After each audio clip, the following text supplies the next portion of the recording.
એક સારા શિક્ષક હોવાનો અર્થ શું થાય? શું એ ખાલી માહિતી આપી દેવા પૂરતું છે? ના, બિલકુલ નહીં. એ તો એક કળા છે, વર્ગખંડમાં જીવંતતા અને જિજ્ઞાસા ભરવાની કળા.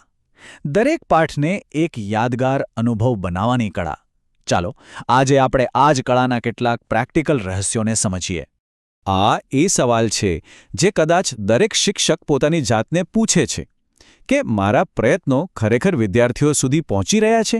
મારો ક્લાસરૂમ શું ખાલી એક શાંત ઓરડો છે કે પછી વિચારોની એક જીવંત લેબોરેટરી? અને આ જ સવાલનો જવાબ એ જ તો ઉત્તમ શિક્ષણનો રસ્તો ખોલે છે. સારું, કોઈ પણ ટેકનિક કે કોઈ પણ મેથડ કામ કરે ને એની પહેલાં પાયો મજબૂત હોવો જોઈએ.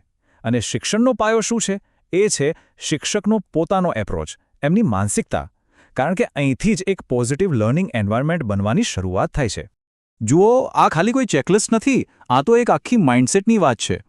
વિષયની પૂરી તૈયારી હોય ને તો એક અલગ જ કોન્ફિડન્સ આવે છે. અને પેલો પ્રસન્ન ચહેરો, એ તો એક એવું વાતાવરણ બનાવે છે જ્યાં સ્ટુડન્ટ્સ ભૂલ કરતાં પણ ડરે નહીં. અને દરેક વિદ્યાર્થી અલગ છે એ સમજવાનો મતલબ એ છે કે આપણે એ સ્વીકારીએ છીએ કે દરેકની શીખવાની સ્પીડ અને સ્ટાઇલ અલગ છે અને આપણે એમને એ જ રીતે મદદ કરવાની છે.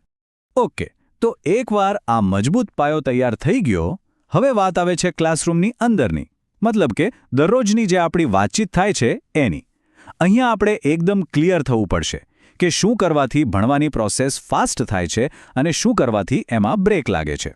જુઓ, એક બાજુ એવી વસ્તુઓ છે જે ઉત્સાહનો દીવો પ્રગટાવે છે, જેમ કે સ્ટુડન્ટ્સને પોતાના વિચારો કહેવાની તક આપવી, કોઈ ટોપિકને વાર્તા કે એક્સપેરિમેન્ટથી એકદમ રસપ્રદ બનાવી દેવો. અને બીજી બાજુ એવી બાબતો છે જે આ દીવાને બુઝાવી શકે છે, જેમ કે બધાની વચ્ચે કોઈની ટીકા કરવી, અપમાન કરવું કે પછી કોઈ પણ પ્રકારની શારીરિક સજા. સાચું કહું તો આ બીજો રસ્તો છે ને એ ભણતરને હંમેશ માટે નુકસાન પહોંચાડી શકે છે. તો સવાલ એ છે કે વિદ્યાર્થીઓના સારા વર્તનને પ્રોત્સાહન કેવી રીતે આપવું? વેલ, સાયકોલોજી આપણને એક બહુ જ પાવરફુલ ટૂલ આપે છે.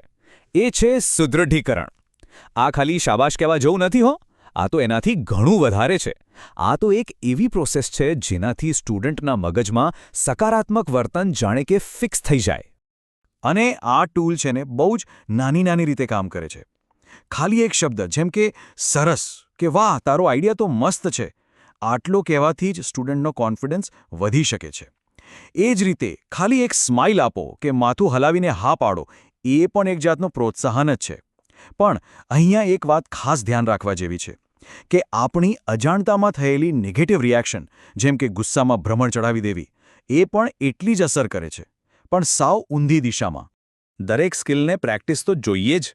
તો પછી શિક્ષકો પોતાની શીખવવાની કળાની પ્રેક્ટિસ ક્યાં કરે? આનો જવાબ છે માઇક્રો ટીચિંગ. આને છે ને ટીચર્સ માટેનું એક ફ્લાઇટ સિમ્યુલેટર સમજી લો.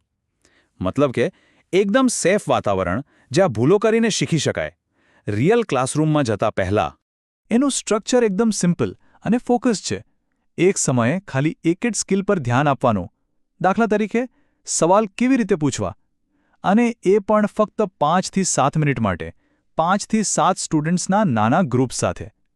આનો મુખ્ય આઈડિયા શું છે? પ્રેશર ઘટાડીને સ્કિલની દરેક નાની વાત પર પૂરેપૂરું ધ્યાન આપવું. આ નાના ઘટકો જ એને આટલું પાવરફુલ બનાવે છે.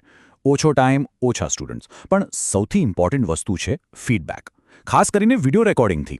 પોતાની જાતને ભણાવતા જોવું એ તો જાણે અરીસામાં જોવા જેવું છે. આપણને તરત ખબર પડે કે આપણો અવાજ કેવો છે, આપણી બોડી લેંગ્વેજ કેવી છે અને ક્યાં સુધારો કરવાની જરૂર છે. ચાલો, તો હવે આ ફ્લાઇટ સિમ્યુલેટરમાં એક સ્કિલનું ઉદાહરણ લઈએ. પ્રશ્ન પ્રવાહિતા.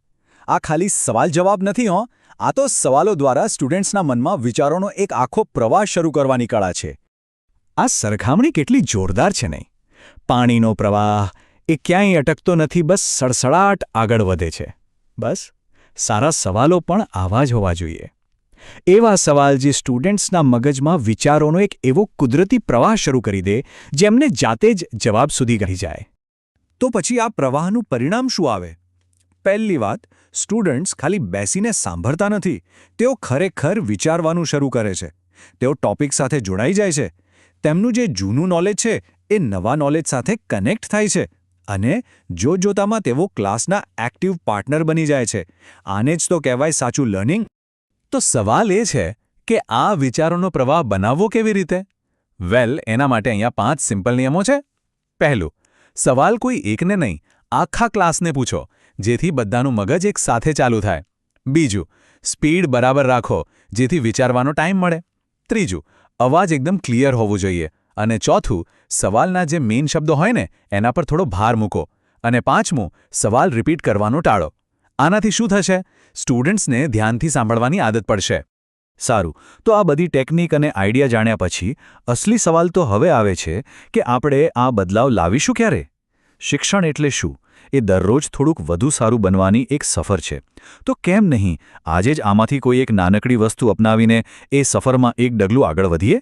યાદ રાખજો, એક નાનકડો સુધારો પણ બહુ મોટું પરિવર્તન લાવી શકે છે.